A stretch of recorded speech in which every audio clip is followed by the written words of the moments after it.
کچھ ایسی عادات ہیں کہ وہ ہمیشہ ایسے لوگ ہر وقت اپنی سوچ کو مکمل سمجھتے ہیں، اپنے آپ کو پرفیکٹ سمجھتے ہیں، اور دوسروں سب کو وہ بے عقل ناکام سمجھتے ہیں۔ بس ان کی سوچ یہی ہوتی ہے کہ میں ٹھیک ہوں، باقی سب غلط ہیں۔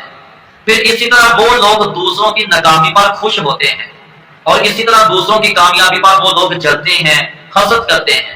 اور پھر یہی لوگوں کے اندر ایک یہ بھی چیز ہوتی ہے کہ یہ لوگ دوسروں کو اچھی بات، اچھا مشورہ، فائدہ مند علم، بہترین راہ دکھانے کی بجائے، کوئی اچھا علم دینے کی بجائے، یہ لوگ لوگوں سے علم چھپاتے ہیں، دوسروں کو اچھی بات کبھی نہیں بتائیں گے، اچھا مشورہ کبھی نہیں دیں گے، تاکہ لوگ ان کی اچھی بات پر عمل کر کے کہیں کامیاب نہ ہو جائیں۔ پھر یہ لوگ دوسروں سے حسد کرتے ہیں، دوسروں پر ہمیشہ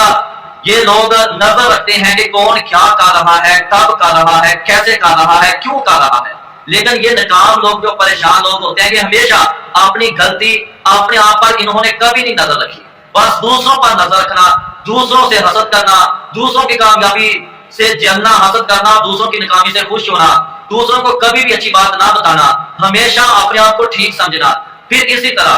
ہر وقت ہر کام میں یہ لوگ اپنے آپ کو حقدار سمجھتے ہیں، اور دوسروں کے بارے میں سوچتے ہیں کہ یہ سب فارغ ہے، بس اس چیز میں میں ہی حقدار ہوں، میں ہی بہتر ہوں۔ پھر یہ لوگ ہمیشہ اپنی غلطی کا الزام دوسروں پر دیتے ہیں، دوسروں پر اعتراضات کرتے ہیں، اور یہی چیزیں ایسی ہیں کہ جو ہمیشہ انسان کو ناکام کر دیتی ہیں، اور اسی وجہ سے انسان پریشان رہتا ہے، ذلیل ہو کر زندگی بسر کرتا ہے۔